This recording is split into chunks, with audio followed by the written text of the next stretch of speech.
So a lot of things that I've seen over the years and mistakes that I've seen groups make when they start out is that they don't actually have a goal. And they work with a lot of people that are their friends, and they get volunteers. And so unfortunately, volunteers are wonderful and they're great to have.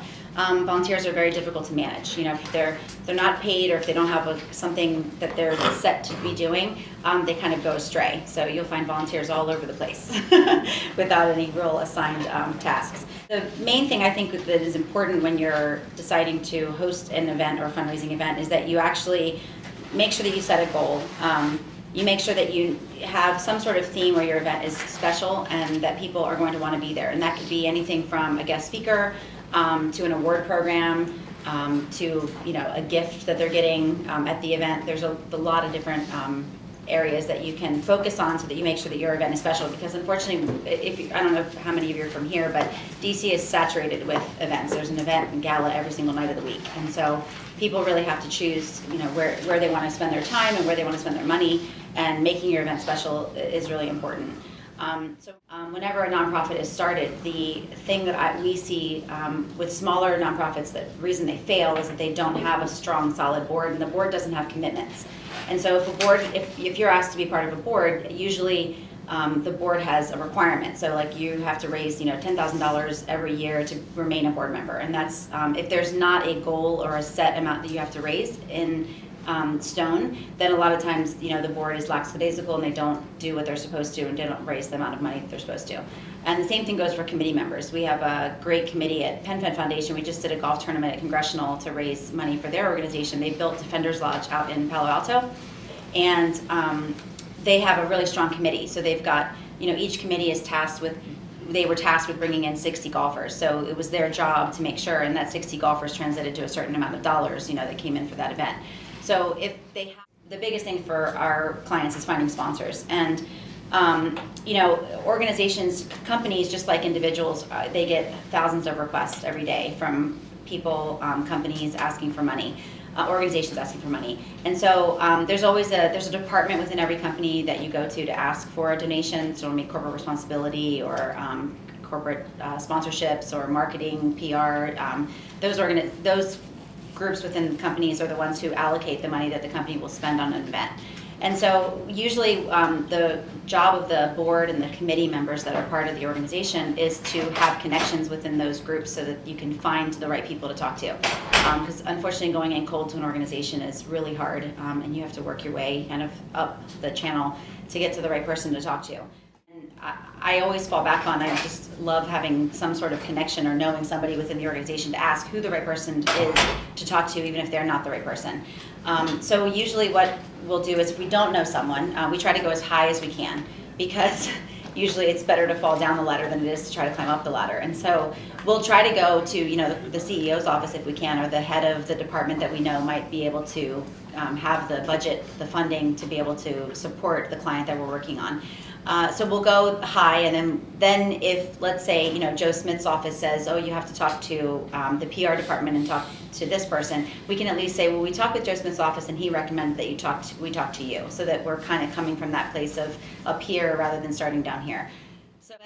And we develop systems in our office where we have a initial call to an organization, a follow-up with an email, and then a call again, and then we start the process over again. So it's like call, email, call, and then we put them in a system where we track them and we remind ourselves with ticklers. So we use a database where we enter in everyone that we contact, we tag them. So if they're a TaylorMade Experience potential customer, they have a certain code. If they're a client donor, they have a certain code. And then we set up reminders in the system to remind ourselves to call, because it's impossible to remember to keep up with people. And the thing that's so important is the follow-up. When you have an event and you get a stack of business cards because you've done something at registration to entice people to drop their business cards, but then you enter all that into a database and you never follow up with them again, it just is useless. We find that it takes about 6 to 7 touches to get a response, whether it's a yes or a no. So a lot of people get really discouraged. A lot of the nonprofits that we talk to, oh, we've gone to them 3 times before. And I'm like, 3 times really isn't enough. And you never know what message they're going to hear, too. The reason I always say to use a database and to really create a point of touch system for people that you've met is that you don't want to keep hitting them with the same message over and over again. So if you're having an event or if you're having a fundraiser and you tell them that maybe you're telling them that someone new's coming, you've secured some sort of celebrity that is going to be at the event, and you want to tell them that, or you're talking about a sponsor that has come in that they might care about. So you're hitting them with different points, and that actually, one of those points might actually get them more interested than the last thing that you told them. So it makes sense to stay in touch with them throughout the process of making sure that they're aware of everything that's going on, what you're raising the funds for. Teach for America is one of my clients, and one of the things I have in here too is about having a testimonial at an event.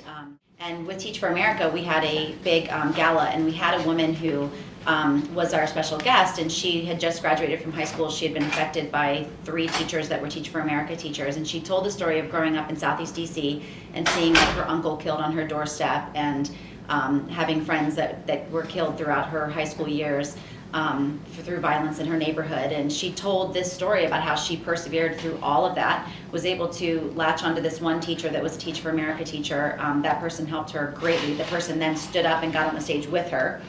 So that teacher and her were then on the stage, and she talked about where she was going to college and the fact that her parents had helped her with applications. And so by the end of the speech, there was not a dry eye in the whole place, and people wanted to give. And so right after that testimonial, we did a paddle race where everyone, when they checked in, swiped their credit card and had a paddle with a number on it. And right after that testimonial, when everyone was feeling really good about the organization and really, they wanted to send their girl to college. I mean, they were ready to give. And so we did the paddle raise, and we raised $115,000 in 30 minutes. So that kind of testimonial of stories that you guys can share, they're amazingly big, heartstring pullers. They help. I do a gala every year in New York in December, and we've had Bono and Wyclef and Al Gore, and we've had many celebrities that we thought would really pull in a lot of money. And one year we had George Clooney, and the next year we were having Taylor Swift, and we thought, oh my gosh, we're gonna break the walls in the hotel room. People are just gonna flock because they'll bring their kids, and we had less people the year we had Taylor Swift than the year before when we had George Clooney. So the way that we go about getting celebrity attention is we go through their publicist, and we try to either work with their publicist or their assistants. They're the 2 people that are the closest to the celebrity. And we do that by using a database called IMDb, which is a celebrity database that you pay for annually. It's kind of like Hoover's is for corporations, which we also pay for. Hoover's gives you all the C-level people within every company that's publicly traded across the country. So we use IMDb, we find their publicist, which is there on the site, we call them, we try to have some sort of compelling story of why we think they should be involved. We use the link that we know that Gary Sinise actually supports military organizations, and we talked about the event, we talked about the venue we were hosting it at, we try to make it sound, very grand, and then we ask for them to attend. And usually, again, that's just like sponsorship, it takes 5 to 6 to 7 hits to that celebrity, to that office, to get their okay that they can come. And how many celebrities do you have to go after to get one? Probably about 6 to get one. 6 to 10. It depends on the event. Try to use the highest level person within the organization to sign letters and emails that are asking for, so they would just lend their name to the event, and you tell them, we don't need you to really do anything other than lend your name. And then you put their name as one of the signers on a letter from whoever the person is that's the executive director, whoever's putting on the event. You put that person's name too with their electronic signature, and you send that out. A lot of times that garners a lot more support too, because they know that that person's tied into the event. Yeah, the Rolodex, the people you know is important. I mean, that's how, when we talk to nonprofits about either adding to their board or creating another committee that's separate from their board, like a leadership committee that acts as a board or advisory board, we talk about, you go after the people that have the contacts. It's kind of like when you hire a PR firm. You never hire a PR firm just because they can write a great story. It doesn't matter. Anybody can write a compelling story. You hire a PR firm for what contacts they have and people that they know and where they've had their previous clients placed in. A lot of companies actually will give you in-kind donations before they'll give you cash.